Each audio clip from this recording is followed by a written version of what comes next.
Guys, ఈ వీడియోలో మనము టాప్ సాఫ్ట్వేర్ ఉద్యోగం ఎన్ని రకాలుగా ప్రయత్నాలు చేయొచ్చు అనే దాని గురించి ఈ వీడియోలో మనం మాట్లాడుతాం. ఇది చేస్తున్నారో లేదో ఒకసారి క్రాస్ వెరిఫై చేసుకోండి. దీంతో పాటు ఇంకో విషయం గురించి ఖచ్చితంగా మనం మాట్లాడుకోవాలి. ఏంటి అంటే, నేను కాలేజ్ డేస్ లో ఉన్నప్పుడు, నేను ఇంటర్ లో ఉన్నప్పుడు కొంచెం ఒక గ్యాంగ్ లాగా మెయింటైన్ చేస్తాను.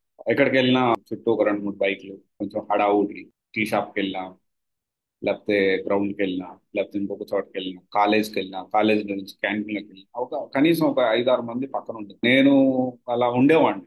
అండ్ అలా ఉండేటప్పుడు అంటే ఎలా ఉండేదంటే, ఒక వైపు పక్కన వాళ్ళు, అబ్బా వీడు వేరే రేంజ్, అంటే రౌడీ టైప్ ఇట్లా ఒక ఎలివేషన్ అనేది ఉండేదాన్ని. ప్రతి ఒక్కరికి ఏదో ఒక టైంలో రిలీజ్ చేసిన ఒక ఇన్సిడెంట్ జరిగింది. సరే, ఏదైతే అనేది ఒక చిన్న ఇష్యూలో పోలీస్ కంప్లైంట్ దాకా వెళ్ళింది. వెళ్తే ఒక్కరు కూడా రాల మా ఫ్రెండ్స్. ఒకరిద్దరు వచ్చినా కానీ వాళ్ళ చేతిలో ఏం లేని పరిస్థితి. ఎందుకంటే వాళ్ళు కూడా భయపడతా ఉన్నారు. భయపడతా ఉంటే మా నాన్న, మా ఫాదర్ వచ్చి మాట్లాడి నన్ను విడిపించి తీసుకొని, ఇది జరిగింది ఇంట్లో. ఇట్లాంటి కొట్లాటలు, కేసులు, ఇష్యూస్ చాలా చూశారు. ఎన్నిసార్లు ఇష్యూస్ వచ్చినా, ఇష్యూ వచ్చిన ప్రతిసారి నాతో తిరిగిన ఫ్రెండ్స్ ఎవ్వరు నాకు దగ్గర రాలేదు. నాతో తిరిగిన ఫ్రెండ్స్ ఎవ్వరు కూడా రాలేదు. ఓన్లీ కేవలం ప్రతిసారి మా ఫాదరే వచ్చాడు. మా ఫాదరు, మదర్, వాళ్ళే వచ్చి నన్ను ప్రతిసారి ప్రతి ఇష్యూ నుంచి, ప్రతి ప్రాబ్లం నుంచి బయటేస్తూ వచ్చారు. సో నేను ఏం చెప్పదలుచుకున్నానంటే, చాలా మంది ఫ్రెండ్స్ ఫ్రెండ్స్ ఫ్రెండ్స్ అని తిరుగుతూ ఉంటారు కదా. నీకేమైనా ఇష్యూ వస్తే నీ సైడ్ నిలబడేది నీ పేరెంట్స్. ఒకవేళ నీకు మ్యారేజ్ అయితే నీ వైఫ్.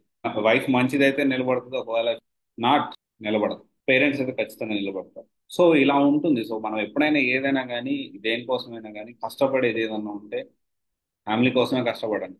ఇదైతే గుర్తుపెట్టుకోండి. ఎవ్వరు రారు, నీకు ఏమైనా ఇష్యూ వస్తే నీకు ఎవ్వరు రారు, ఎవ్వరు విడిపించరు. ఇప్పుడు ఇది ఎందుకు గుర్తొచ్చింది అంటే, మనం మాట్లాడదాం ఈ వీడియో. ఓకే. అండ్ ఈ వీడియోలో ఉంది, కనెక్షన్ ఉంది, అందుకే నేను ఇది గుర్తొచ్చి మీకు అప్డేట్ చేశాను. జాబ్ ట్రై చేస్తున్నాం, సాఫ్ట్వేర్ జాబ్ ట్రై చేస్తున్నాం. ఎంతమంది ఎన్ని రకాలుగా ప్రయత్నాలు చేయాలో అన్ని రకాలుగా చేస్తున్నారు లేదా ఒకసారి క్వశ్చన్ చేసుకోండి. అంటే ఏదో ఒక రెజ్యూమ్ తయారు చేశాను, ఒక కోర్స్ నేర్చుకున్నా, రెజ్యూమ్ తయారు చేశాను, రెజ్యూమ్ తీసుకెళ్లి నేను జాబ్ పోర్టల్స్లో అప్డేట్ చేశాను, నాకు జాబ్ రాలేదు, జాబ్ వస్తుందని వెయిట్ చేస్తుంటే అది రాంగ్. మనకు తెలిసిన ప్రతి మార్గంలో మనం ప్రయత్నం చేయాలి. తెలిసిన ప్రతి వేని వదిలిపెట్టకూడదు. సో చాలా మంది జాబ్ పోర్టల్స్ లో అప్డేట్ చేస్తారు. నేనేం చెప్తానంటే, జాబ్ పోర్టల్స్ తో పాటు కంపెనీకి కూడా జాబ్ పోర్టల్స్ ఉంటాయి. కంపెనీలో జాబ్ పోర్టల్స్ లో మీ ప్రొఫైల్ అనేది, రెజ్యూమ్ అనేది అప్డేట్ అయిందా లేదా చూసుకోండి. చాలా మంది ఈ విషయం చేయటం లేదు. మనం కోర్స్ నేర్చుకునేటప్పుడు ప్యారల్ 100 కంపెనీలో, 150 కంపెనీలో, 200 కంపెనీలో మనం నేర్చుకునే టెక్నాలజీ ఏ కంపెనీస్ వాడుతున్నాయి, ఏ కంపెనీ జాబ్ పోర్టల్స్ లో దీని గురించి జాబ్స్ అనేవి ఉన్నాయి, ఒకసారి క్లాస్ వెరిఫై చేసుకోవాలి. చేసుకున్న తర్వాత దాంట్లో రిజిస్టర్ అయ్యి, సైన్ అప్ అయ్యి, ఎప్పుడెప్పుడు జాబ్స్ పడతాయని క్రాస్ వెరిఫై ఫ్రీక్వెంట్ గా చెక్ చేసుకుంటూ ఉండాలి. Point number 1. తర్వాత వచ్చేసి రెజ్యూమ్స్ తో ఎప్పుడో ఒక రెజ్యూమ్ తీసుకుంటారు. ఆన్లైన్ లో రెజ్యూమ్ తీసుకుంటారు, పేరు మారుస్తారు, అదే పెట్టేసేసి దాంతోనే జాబ్ రావాలి, కాల్స్ రావట్లేదు అనుకో. రెజ్యూమ్ స్కోర్ అనేది చెక్ చేసుకోవాలి. ఎప్పటికప్పుడు రెజ్యూమ్ అనేది అప్డేట్ కావాలి. ఇది ఒకటి. ట్రెండ్ కి తగ్గట్టు మన రెజ్యూమ్ అనేది అప్డేట్ అవుతుందా, మన స్కిల్స్ అప్డేట్ అవుతున్నాయి, చాలా ఇంపార్టెంట్ ఇది. ట్రెండ్ అంటే ఏంటి అంటే, ఎప్పుడు మనం జేడీ చూసేటప్పుడు జాబ్ డిస్క్రిప్షన్ చూస్తున్నాము, మనం ఒక ఆల్రెడీ టెక్నాలజీ నేర్చుకున్నాము, జాబ్ డిస్క్రిప్షన్ లో మనం నేర్చుకుని కొత్త టెక్నాలజీస్ గురించి అడుగుతా ఉన్నారంటే, ఫస్ట్ ఆఫ్ ఆల్ దాన్ని మనం నేర్చుకోవాలి. ట్రెండ్ కి తగ్గట్టు మన స్కిల్స్ అనేవి అప్గ్రేడ్ అవుతున్నాయా లేదా, చాలా ఇంపార్టెంట్ పాయింట్. జాబ్ తెచ్చుకునే ప్రయత్నాల్లో, సాఫ్ట్వేర్ జాబ్ వెతుక్కునే క్రమంలో ఇది చాలా important. And network. So network అంటే, సో ఇందాక నేను ఫ్రెండ్స్ గురించి ఇదంతా చెప్పాను కదా. బీభత్సమైన ఫ్రెండ్స్ నెట్వర్క్ ఉండేది.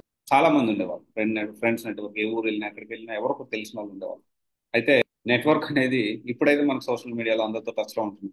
లింక్డ్ఇన్ సోషల్ మీడియాలో, లింక్డ్ఇన్ ప్రొఫెషనల్ నెట్వర్క్ లో, అక్కడ మీరు యాక్టివ్గా ఉండండి. మీ స్కిల్స్ ఏమైనా ఉంటే, ఫ్రెండ్షిప్ చేయాలి అనుకుంటే అక్కడ ప్రొఫెషనల్తో ఫ్రెండ్షిప్ చేయండి. మీ టెక్నాలజీ ఏదైతే నేర్చుకుంటున్నారో దానికి సంబంధించి ఎవరు వర్క్ చేస్తున్నారు, హెచ్ఆర్స్ ఎవరు ఉన్నారు, వాళ్ళందరితో కనెక్ట్ అవ్వడానికి ప్రయత్నం చేయండి. వాళ్ళ రెఫరెన్స్ మీకు ఇస్తారు, మీరు ప్రయత్నం చేయాలి. కాకపోతే వాళ్ళతో ఫ్రెండ్షిప్ చేయండి.